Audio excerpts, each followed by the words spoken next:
tua palavra é vida. O Senhor esteja convosco.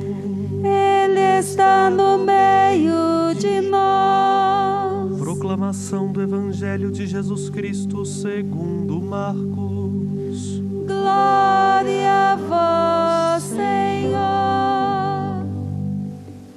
Naquele tempo, Jesus partiu com seus discípulos para os povoados de Cesareia de Filipe. No caminho perguntou aos discípulos: quem dizem os homens que eu sou? Eles responderam: alguns dizem que tu és João Batista, outros que és Elias, outros ainda que és alguns dos profetas.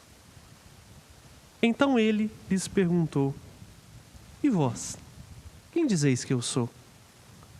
Pedro respondeu: tu és o Messias. Jesus proibiu-lhe severamente de falar a alguém a seu respeito. Em seguida começou a ensiná-los, dizendo que o Filho do Homem devia sofrer muito, ser rejeitado pelos anciãos, pelos sumos sacerdotes e doutores da lei, devia ser morto e ressuscitar depois de 3 dias. Ele dizia isso abertamente. Então Pedro tomou Jesus à parte e começou a repreendê-lo. Jesus voltou-se, olhou para os discípulos e repreendeu a Pedro, dizendo: vai para longe de mim, Satanás. Tu não pensas como Deus e sim como os homens. Então chamou a multidão com seus discípulos e disse: se alguém me quer seguir, renuncie a si mesmo, tome a sua cruz e me siga. Pois quem quiser salvar a sua vida vai perdê-la, mas quem perder a sua vida por causa de mim e do Evangelho, vai salvá-la. Palavra da salvação. Glória a vós, Senhor.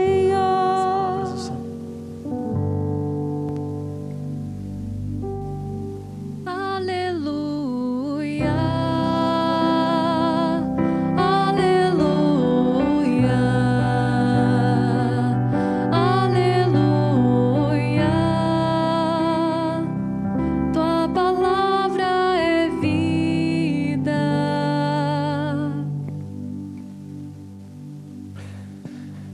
Minha saudação ao Padre Wagner, reitor deste santuário, e aos padres Felipe e Henrique, que estão se dedicando aqui ao Santuário Basílica de Nossa Senhora da Piedade, amigos e irmãos no ministério. E é bom ver como que a missão continua, né? Como que esta missão é importante, necessária, e quantos que vão se colocando como servidores para a realização desta missão. Acima de tudo, cuidado com esta casa de clemência e de bondade, que é a casa da Mãe da Piedade. Queridos irmãos e irmãs, aqueles que aqui se encontram nesta casa, nesta bela tarde, sob o olhar desta Mãe, e aqueles que nos acompanham pelos nossos meios de comunicação, a Rede Catedral de Comunicação Católica, a TV Horizonte e a nossa Rádio América, aqueles que também estão presentes virtualmente, online, acompanhando e vivendo conosco este momento tão belo, tão consolador ao nosso coração de estar neste Santuário Basílica. Vir ao santuário é sempre lembrar ao coração de cada um de nós que somos peregrinos. E, acima de tudo, peregrinos da eternidade. Ser peregrino é encontrar um lugar onde ali realizamos uma experiência tão forte, tão bonita, que nos atrai, que nos faz sair do comodismo de onde estamos, da segurança do lugar onde estamos, às vezes no contexto em que estamos, da bolha a qual nós estamos envolvidos, e vir a este lugar tão especial, tão significativo, que alarga o nosso olhar, que alarga o nosso coração e renova a nossa esperança, renova a nossa força para o caminho e a missão. Tão desafiador, né? Tão desafiador. Mas fazer esse caminho como peregrinos, vir a este santuário, tenho certeza que vai fazer ao coração de vocês, e está fazendo, e aqueles que estão nos acompanhando, renovar esta graça, esta força e essa esperança para que ao descermos essa montanha sagrada, para a planície onde o Senhor nos envia, lá nós seremos uma presença que fará toda a diferença, né? Para realizar esta grande e bela missão que o Senhor confiou a cada um de nós. Por isso o Evangelho de hoje é tão belo. Aliás, a palavra de Deus da liturgia de hoje é uma palavra que justamente vem para ajustar a nossa confiança e a nossa segurança e a nossa força. Mas é desafiadora, é interpeladora, porque Jesus diz assim: se alguém quer me seguir, renuncie a si mesmo, tome a sua cruz e me siga, pois quem quiser salvar a sua vida vai perdê-la. Mas quem perder a sua vida por causa de mim e do Evangelho, vai salvá-la. Aqui está a nossa identidade cristã, que precisamos estar sempre cultivando. A cada dia, a cada instante, a cada momento da nossa vida, a cada fato com o qual nós estamos envolvidos ou somos surpreendidos. E, acima de tudo, buscando esta presença do Senhor. Missão que Ele confiou a todos nós, porque Ele recebeu do Pai, confiou a todos nós, e nós abraçamos esta missão pela graça do batismo que recebemos. Por isso, esse desafio que o Senhor nos propõe, mas que Ele nos convida a viver este encontro com Ele e a partir deste encontro, identificar com Ele, adequar as nossas atitudes, qualificar as nossas ações para termos força de presença e de transformação. E aí, esse caminho bonito que Jesus percorre, estamos lendo o capítulo 8 de São Marcos, e Jesus está justamente falando desta sua missão, da sua entrega pelo mundo.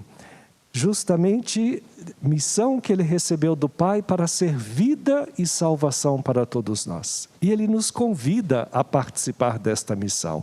Ele precisa do nosso sim como instrumentos desta missão para todos os nossos irmãos e irmãs. E a gente precisa de compreender bem essa missão para realizá-la adequadamente e para dar as respostas que precisamos dar na realidade em que estamos vivendo no mundo, na nossa sociedade, também na igreja e nas nossas famílias. Um desafio enorme. Por isso, Jesus se revela que Ele vai se entregar inteiramente para a vida e salvação de todo mundo. Por isso Ele diz, olha, a minha cruz é a cruz também de cada um de vocês. E Ele está subindo para Jerusalém, justamente para essa entrega, para essa oferta de vida e salvação para toda a humanidade. E Ele diz desta missão que também nós precisamos abraçar, identificando com Ele, que passa pelo sofrimento, passa pela cruz. E olhem a beleza desta imagem. É a mãe justamente com este filho que se derramou, que se entregou inteiramente para a vida e a salvação de todos nós, que se esvaziou. Por isso Jesus diz, renuncie a si mesmo. Porque às vezes o nosso eu, nosso ego, está tão inflado, né, por tantas coisas que vão dominando e presidindo o nosso coração, e que trazem prejuízos enormes para a nossa sociedade, para a nossa família, para a nossa igreja e assim também para a humanidade. Por isso Ele nos pede para esvaziar o nosso ego, como Ele se esvaziou, para que a vida e o amor seja a grande força de presença e de transformação. E Ele carrega até a cruz toda a fragilidade humana, toda a insensibilidade do coração humano, toda a dureza do coração humano e até toda a maldade do coração humano, ele carregou e colocou tudo isto na cruz. E venceu por um amor imenso, por um amor de tamanha vida e salvação para todos nós. Por isso que a primeira leitura de hoje é o profeta Isaías, é o cântico do servo sofredor, né? Quando Jesus anuncia que o caminho dele passa pela cruz, que o caminho dele passa pelo sofrimento humano e pelo último limite humano que toca toda a criatura, que é a morte, Pedro teve uma certa dificuldade de compreender isso, né? Pedro até fez uma bela profissão de fé. Tu és o Messias, diante da pergunta que o Senhor fez, né? Quem sou eu para você? Quem sou eu? Porque quando ele perguntou o que eles andam dizendo de mim por aí, ele ouviu as mais variadas respostas. Alguns acham que o Senhor é João Batista, outros acham que o Senhor é um homem de Deus, como foi Elias, alguns acham que o Senhor é um profeta como outro profeta. Assim como também a gente escuta hoje, acima de tudo aí nas redes sociais, tantas vozes, né, que se colocam, tantos influenciadores, que às vezes não dá a clareza que precisamos ter da identidade que precisamos construir dentro de cada um de nós. Por isso Jesus muda a pergunta: e para você, quem sou eu?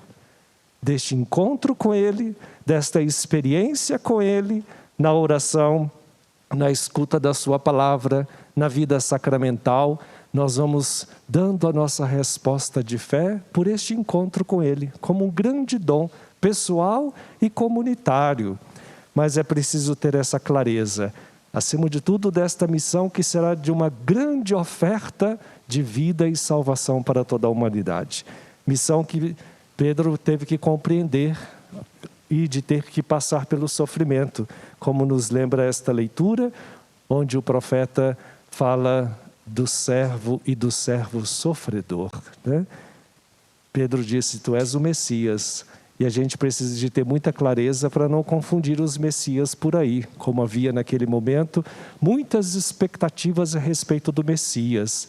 E Jesus se identifica justamente com a expectativa do Messias servo, e servo justo, mesmo que passando pelo sofrimento, mas que confia plenamente em Deus e na presença e na ação deste Deus auxiliador. Por isso, 2 vezes, o profeta, neste cântico do servo sofredor, diz: mas Deus é o meu auxiliador. É Ele que, pela força do seu amor, cura todo o sofrimento. É Ele que cura toda a fragilidade pela graça e a força do amor. E essa é a experiência que assim Pedro foi fazendo, e assim cada um de nós que somos um pouco como Pedro e que precisamos de aprender como ele foi aprendendo no itinerário que ele foi percorrendo, né? Jesus diz a ele: Pedro, você está pensando como os homens, você não está pensando como Deus. Este caminho de subir ao mais alto também é um caminho desse itinerário como peregrinos que a gente precisa fazer, de passar a ter o olhar deste Pai para com todos os seus filhos e filhas. O olhar deste Pai que ama incondicionalmente todos os seus filhos e filhas. E assim, Pedro fez este caminho na medida em que ele foi aprendendo a se colocar como discípulo, no seguimento ao Senhor, aprendendo com Ele o seu jeito de ser, de se relacionar e das atitudes. Portanto, meu irmão, minha irmã, esta fé em Jesus Cristo, ela tem que se traduzir em atitudes concretas, na relação com o outro, na relação com as responsabilidades que temos, com a nossa presença no mundo, na sociedade. Por isso que a carta de hoje de São Tiago, estamos lendo o apóstolo Tiago, e ele é muito concreto, né? Muito direto, muito objetivo. Por isso ele questiona e coloca também uma pergunta para cada um de nós. O que adianta a gente dizer que tem fé quando a gente não a põe em prática? Quando a nossa oração não se torna ação, atitudes concretas. E ele dá um exemplo muito claro, né? Muito próximo. Se você vê um irmão ou uma irmã sem ter o que vestir, sem ter o que comer, você diz a ele, vá em paz, lá você deve de conseguir alguma coisa para você vestir ou comer, né? Aí ele diz, será que não é necessário a gente traduzir em obras a nossa fé, ajudando o nosso irmão, ajudando o nosso próximo? E aí também ele diz, alguém poderá dizer, tu tens fé, eu tenho a prática. Mostra-me a tua fé sem obras, que eu te mostrarei a minha fé pelas obras. Por isso que a igreja, meus irmãos e minhas irmãs, está presente em todas as circunstâncias da vida humana. Por isso que a igreja está presente como uma ação salvífica para todos nós, para todos os seres humanos, em todas as etapas da vida, em todas as dimensões da nossa vida, para traduzir esta fé em atitudes concretas. Porque o apóstolo é muito claro e objetivo, né? Quando ele diz, se a gente não traduzir a nossa fé em obras, ela por si só é uma fé morta. Mas se ela se traduz em atitudes concretas, aí sim ela é uma fé viva, que tem força de presença, de transformação, de testemunho, reacendendo no coração do outro essa chama da esperança. Por isso celebrar hoje, e esse caminho que estamos percorrendo para celebrar a Senhora da Piedade, a Senhora das Dores, é olhar também quanto sofrimento pelo mundo, quantas dores que muitos estão experimentando. E talvez até alguns de nós, ao olharmos a nossa própria fragilidade humana, a realidade na qual nós estamos. Por isso, suplicar esta misericórdia, renovar essa esperança naquele que é o nosso auxiliador, naquele que é capaz de curar as nossas feridas, as nossas dores, os nossos sofrimentos. E aqui eu volto a contemplar com muita alegria esta bela imagem. E se vocês olharem com delicadeza, o olhar de Nossa Senhora da Piedade é um olhar sereno, porque ela confia naquele que é o Senhor da vida, seu Filho amado, Cristo Jesus, nosso Senhor. Se nós olhamos para o rosto e o olhar desta Mãe da Piedade, ela nos faz olhar para o seu Filho Jesus, lembrando a cada um de nós aquilo que ela disse, fazei tudo o que Ele vos disser. É Ele o nosso Mestre, Ele é o Senhor da nossa vida, é Ele que essa força salvífica para toda a humanidade, diante de toda a fragilidade, de todo o sofrimento. Nele a nossa esperança. E nós vamos daqui a pouquinho professar a nossa fé, esse dom tão bonito do Pai para todos nós. E neste Santuário Basílica, renovar essa grande graça para que ao descermos para a nossa planície, tenhamos essa força e a coragem de presença, de ações concretas no cuidado com a vida, no cuidado com o nosso irmão, com as ações da nossa igreja e, acima de tudo, no cuidado com a nossa sociedade. Que ela olhe, interceda, proteja a todos nós no caminho de seguimento ao seu Filho Jesus, nosso Senhor. Assim seja.